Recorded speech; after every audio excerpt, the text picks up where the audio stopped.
Hi, everyone. We're here with Flippin' the Script with Scott Loebl, charge scenic artist at the Repertory Theater of St. Louis. We're going to give just a few moments for folks to join us, and we'll get started in a minute.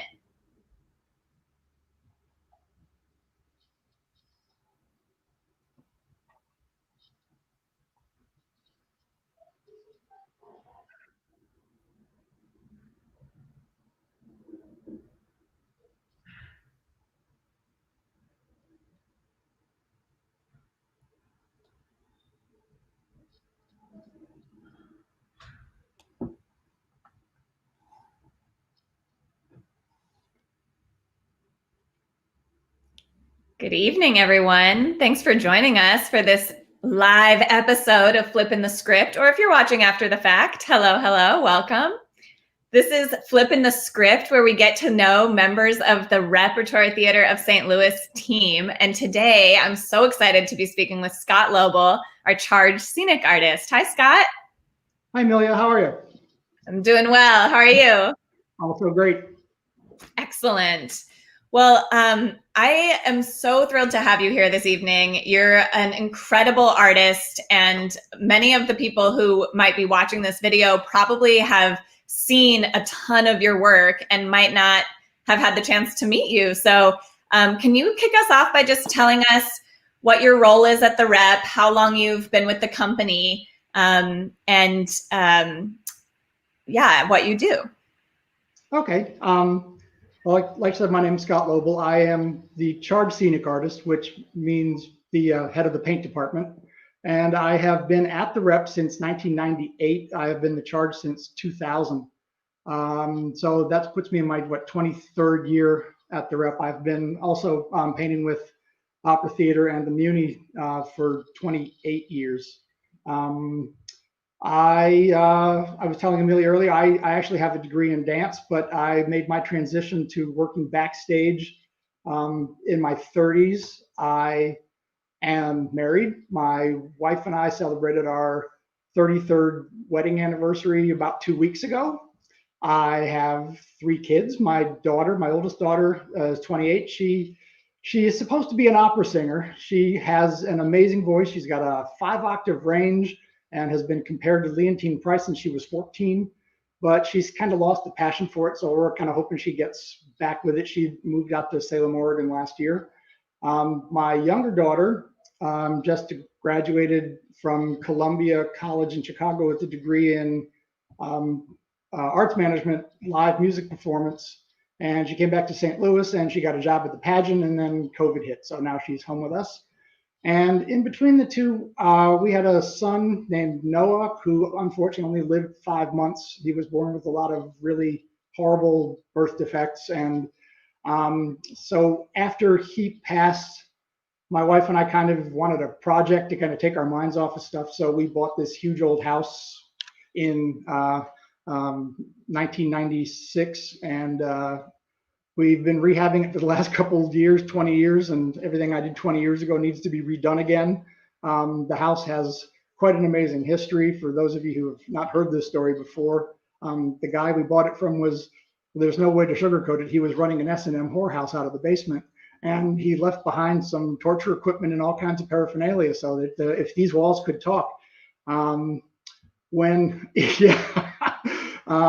when I'm not, working on the house or painting scenery, I like to work in the garden a lot, and I play the drums, and I brew my own beer. Oh my gosh, what a multifaceted. If it's fun, I'm in. I'm in. I want to do it. Love that. That's so cool. And I had not heard that clearly from my face.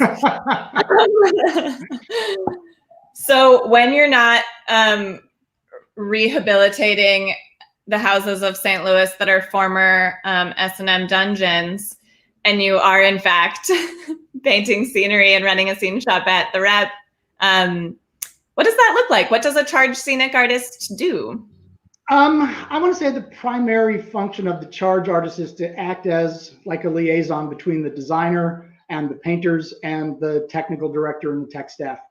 The designer basically has 2 jobs. They need to come up with the ideas, and communicate the ideas to the people who have to do something with them. And when, in that whole process, I then interpret the designs that are given to me by the designer. I'll make a bunch of samples because, for example, you're looking at everything on a computer screen right now, and a lot of design is done on computers now. The pixels, each pixel is capable of producing 16 million different colors, which obviously we don't have that many different colors of paint in our shop. And so a lot of times we have to make some adjustments and things. What you can see on a computer screen, what you can see in a printout, are not necessarily what we're going to be able to recreate in paint. So a lot of times designers want a brick wall. Well, there's hundreds of different styles of brick, different types of mortar. So I have to then refine the designs, really make sure we all know exactly what the designer is looking for. And a lot of times the designer will then even show those samples to the director to make sure that they fit the director's vision as well. So then once we're all kind of on the same page, then we have to kind of start making sure that all the techniques are in place, that we actually have enough time to execute this, that we have the materials that we need to do these things. And then once everything is kind of settled, then I have a crew of two amazing artists. I got to give it up to James and Snuffy. These guys have been painting with me for 20 years. I jokingly like to say that we're so comfortable around each other that we can finish each other's, and then most people say sentences. I say, no, I was going to say sandwiches, but or lunches. But no, these guys are great. And one of the biggest compliments that we've gotten is when designers come in and we're all working on a wall of some kind, and you can't tell where one of us has stopped and the other one has picked up, because we all have started kind of painting like each other, which is the goal. I mean, it's supposed to look like one person did it. You're not supposed to be able to see the technique involved. So that's really where I am. I also teach scene painting for the Webster Conservatory, and a lot of times the students, I have to remind them that when they're assigned to be the charge artist for the show, that your job is to make sure that the other painters are doing what the designer wants and not what you want or not what they want. The scenic artist, like I always say, like a good scenic artist can take the design and replicate it faithfully. A good scenic artist can replicate it faithfully really fast. And a great scenic artist can make it look better than the paint elevation and still keep it true to the design, to the designer's vision. And one last quote that I like to always say is, like, we have one of our favorite designers, Michael Schweikart, has kind of lumped scenic artists into two categories. They're either what he calls copy machines or collaborators. And I think we like to be collaborator, because a lot of times we've been doing it long enough. We know what works in our theater. We might, like to make suggestions. Say, what if we make that shadow a little darker? It might show up a little better. And most of the time, designers are very receptive to that. So that's kind of where I stand. That's what I do as a charge. Very cool. So you mentioned that you studied dance, which I'm so excited to hear about. But that's probably not the traditional training to become a scenic artist. Probably the path your students are on at Webster is maybe the more traditional path. So how did you make that transition? How did you become a scenic artist? Well, if you're going to be a dancer in St. Louis, you got to do something for money. So I was, and actually at the time, this is kind of a sad fact. I was with MADCO, Mid-America Dance Company, and we were one of only two dance companies in the state of Missouri that were on salary. We made $132 a week. So obviously we had to supplement with other things. And I went to Washington University, and I would work in Edison Theater on some of the road shows. I would work the fly rail. I would work load-ins. I just worked back there. And fortunately, at the time, there was a man who came in as a guest artist to teach the scene design class, who was a Webster alum. His name was Jay Ferger. And his brother ran a scene shop here in town, a union IATSE scene shop. And they needed a runner, and I needed a job. So I became their shopper buyer for about 4 years. And there was a joke in the industry that, and it's part of the industry, the industrial, because these guys, we were doing the sets for Anheuser-Busch for their conventions. I mean, $1 million sets that were enormous, 40 feet tall and 160 feet wide.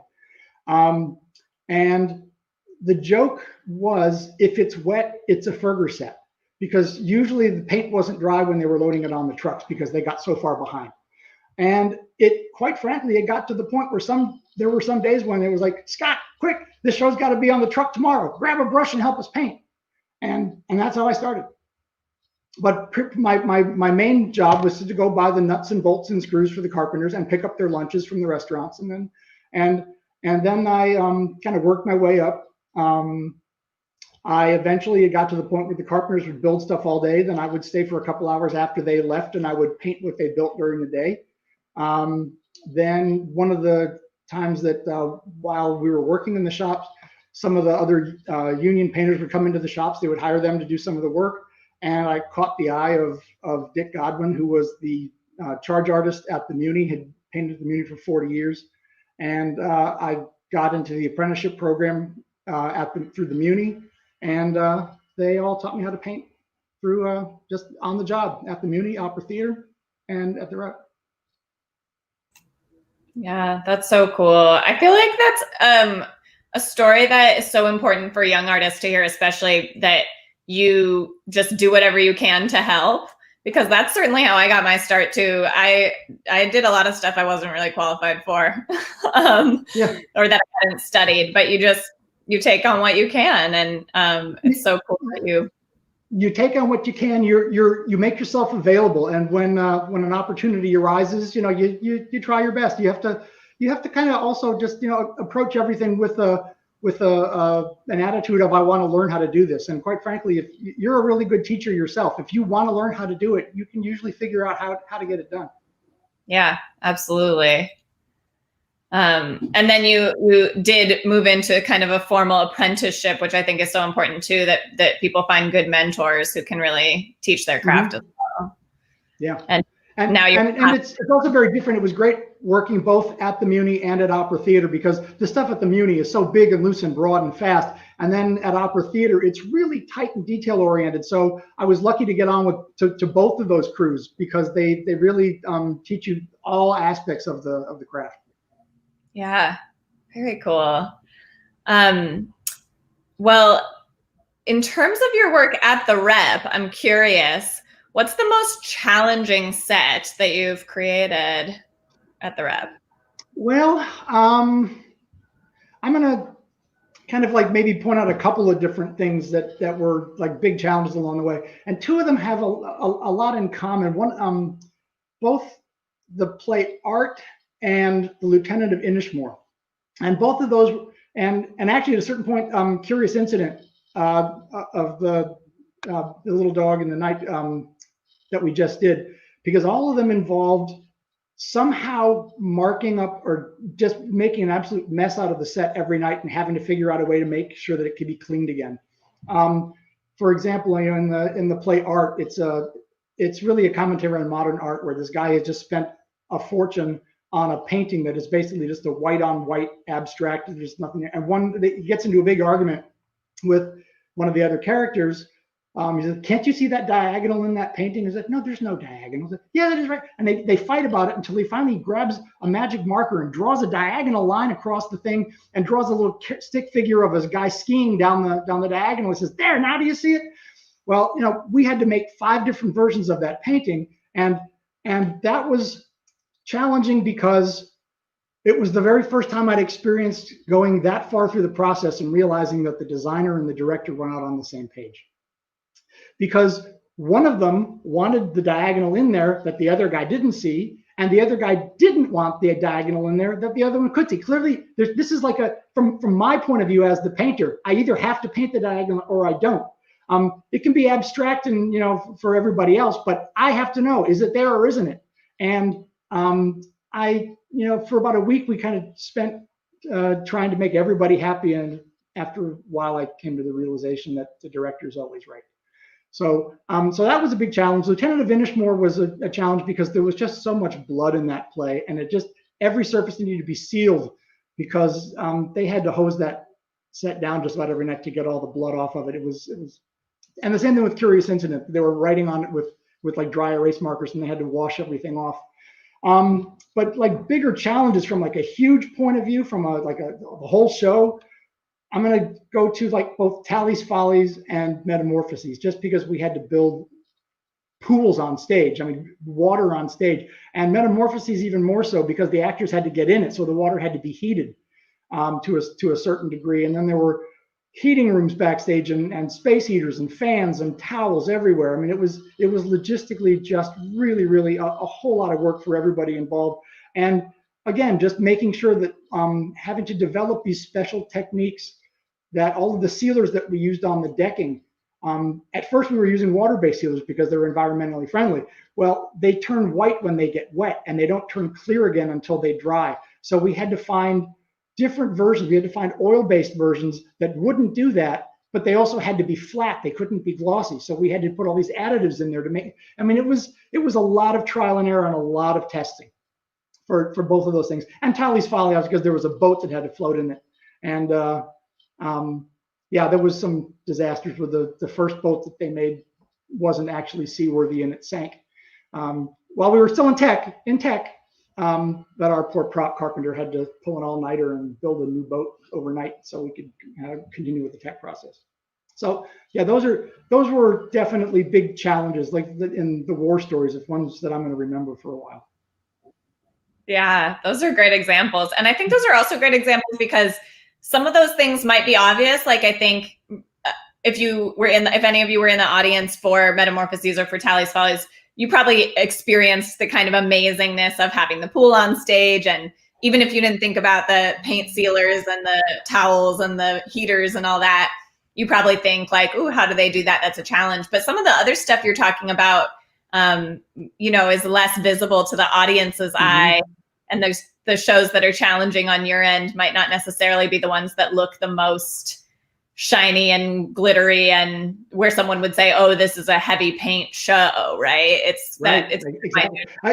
If you want to know honestly, what is the hardest thing in the world to paint? It's a gloss black floor. Because it shows every flaw. It'll look great until someone steps on it. Yeah. Yeah. They always do. Yeah. And of course, I will just share some appreciation for you saying that the director is always right, because as the director, I agree. Not of those plays you mentioned, but just as the director.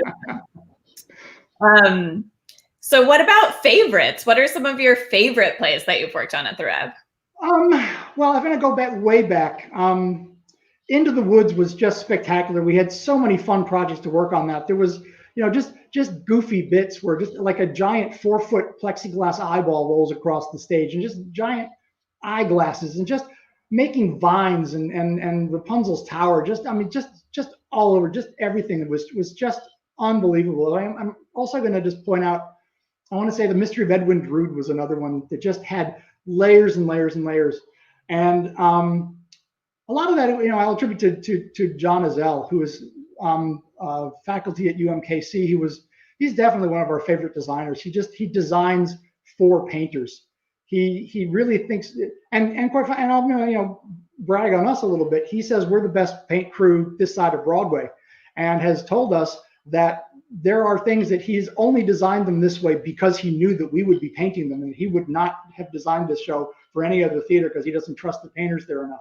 So he always loves to find, and he'll point out to Scott, I did this, see this is your challenge. I don't know how you're going to do this. Ha ha ha. So we love him for that and we hate him for that. But he's just an amazing designer. So I give him credit for both of those. But if I'm also going to think back about some of like the favorite shows, I'm going to have to say, obviously the shows that are about painting. So obviously Sunday in the Park with George, which brings up another really funny kind of a theoretical question where the director and the designer were not on the same page. When you take a painting that is made up of tiny little dots and blow it up to a larger size, do the dots blow up or do the dots stay small? Again, designer told us to do one thing, director wanted the other. So we ended up having to go back and paint a whole bunch of extra little tiny dots on this thing. Not too difficult, but time consuming.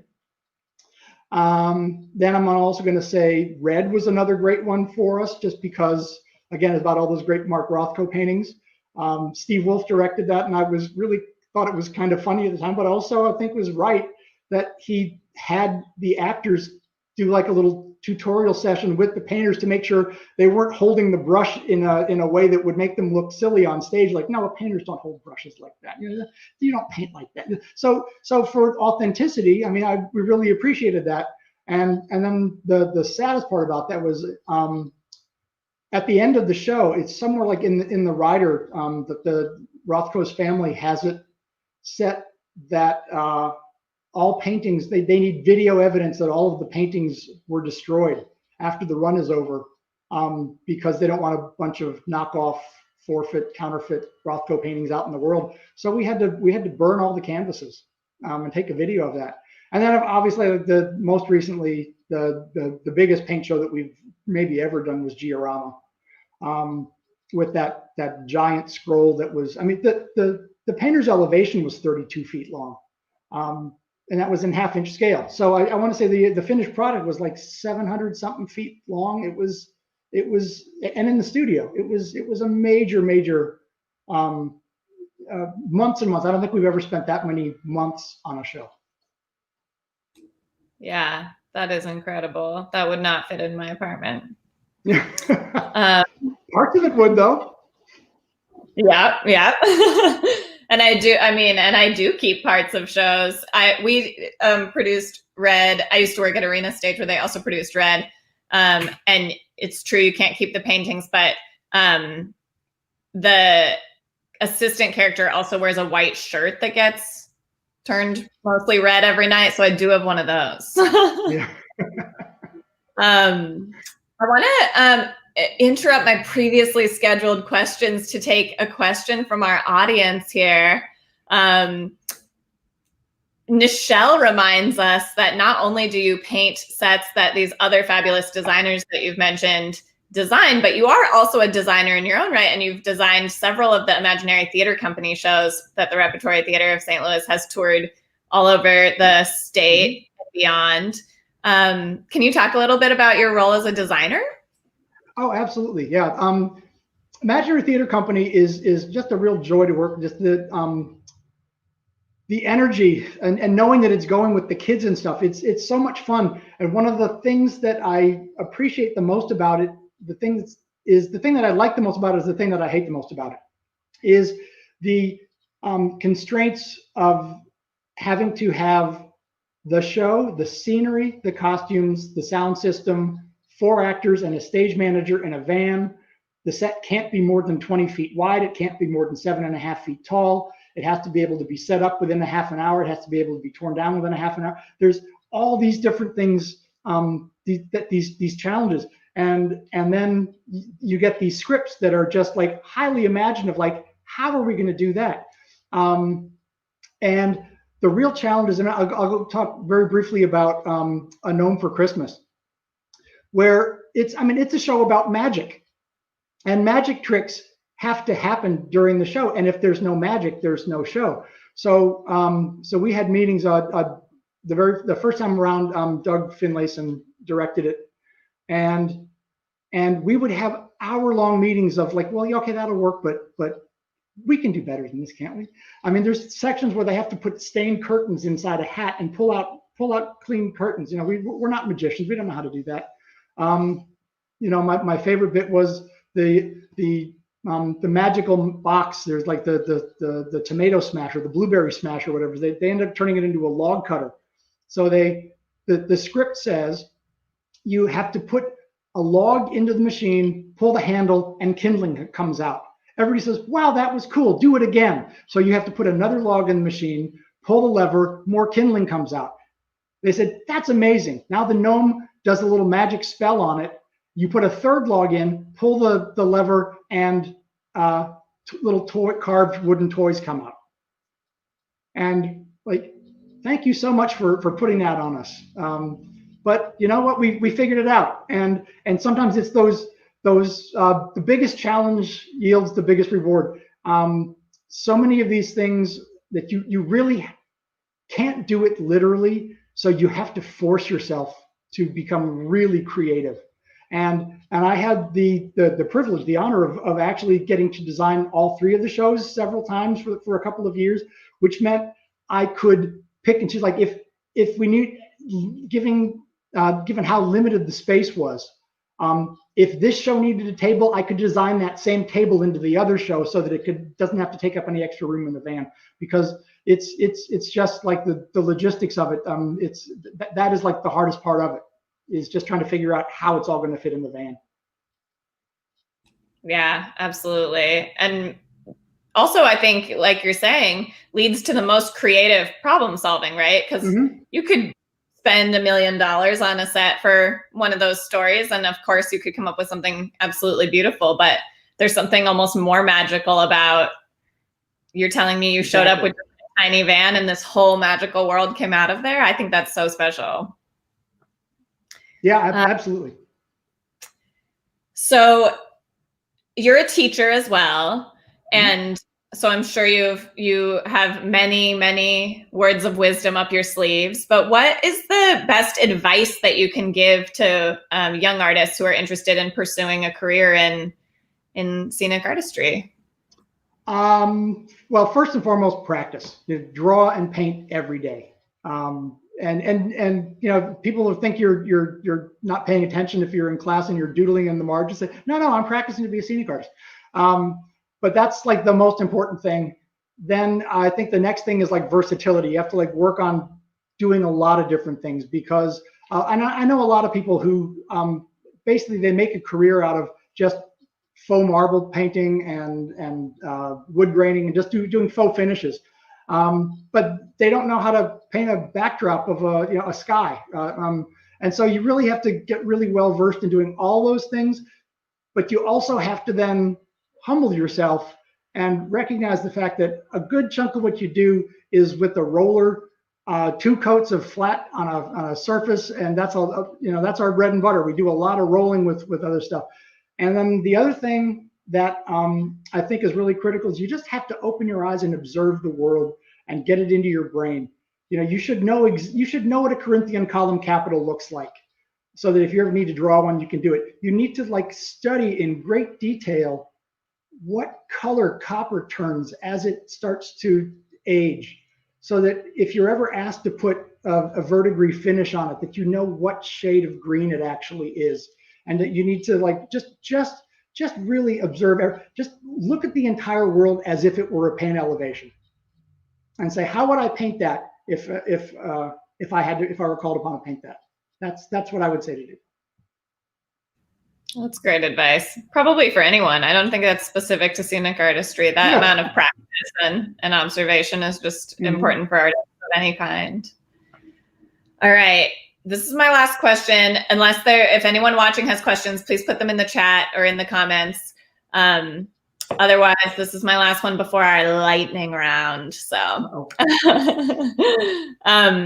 if you had the opportunity, you could just snap your fingers and magically overnight change one thing within the theater industry. And I'm going to say other than stop the pandemic, because I think other than that, if you could snap your fingers and change one thing about our industry, what would it be? Money. I think we're making great strides in certain areas, and I have like 3 different areas that I would even address. Back when our industry was first starting, let's face it, the men were the set designers and the women were the costume designers. And because they were women, they were paid less than men. And not only that, the costume designers are expected to not only design the costumes, but then they're also expected to make the costumes and then work wardrobe for the show. All of those jobs for one crazy low price. And I'm very proud to say that I'm part of, I'm on the United Scenic Artists Local 829 Executive Board. And we're starting to work into all the contracts, pay parity, so that women are paid the same as men for doing equal amount of work. So that's one thing. I also think that from a money point of view, I think everybody should be able to make a living by doing their craft. I think it's a sad fact that in New York, of everybody that calls themselves an actor, only 3% of them are actually able to make a living as an actor, and the other 97% are waiting tables or doing some other job to have to make some money. And from a tech point of view, I think it's also be great to get enough funding to fully fund all of our projects, so that the art can be the most important thing, and that the final decision isn't based on budget, on what we can afford. It's the final decision should be what's going to be best for the show, what's going to make the vision come to life the best, and not what can we afford. I would love to live in that world that you're creating. Hey, you said it was a fantasy. No, I think that's great. That's great. And certainly in the absence of magic ability to snap our fingers and change, it's great to have people who have years of experience like you do, and who have a broad perspective like you do, serving in our labor unions, where we can make the most progress towards those goals that we can't magically achieve. Yeah. Okay. Well, it's time for our lightning round. We're calling it Fun Facts in 60 Seconds. So I have a list of questions here for you, and we're going to see how many you can get through in 60 seconds. My pal behind the scenes here is going to be timing us. So I'm waiting for a green light, and then we're going to go. Okay. Favorite scary movie? I don't do scary movies. Not my thing. Fair enough. Favorite fall food? Thanksgiving. Anything associated with Thanksgiving. Great answer. Favorite play? Drowsy Chaperone. Oh. Last book you read? It was called The Drunken Botanist. Ooh. Favorite vacation spot? Oh, Hawaii. Do you read a newspaper or magazines? Newspaper. Morning person or night owl? Well, morning person by necessity. That's when the job starts. Fair enough. Favorite pizza topping? Sausage. Okay. Puppies or kittens? Oh, puppies. I've got 3 right now. Aw. And 2 cats. So both. Yeah. What was the last play you saw in person? Oh, I actually went and saw Canfield Drive. The Webster students, their dress rehearsal, saw that. But before that, it was Irma. Okay. You're one of the few people in America who's seen a play in person recently. Yeah, just a couple days ago. Amazing. How was it?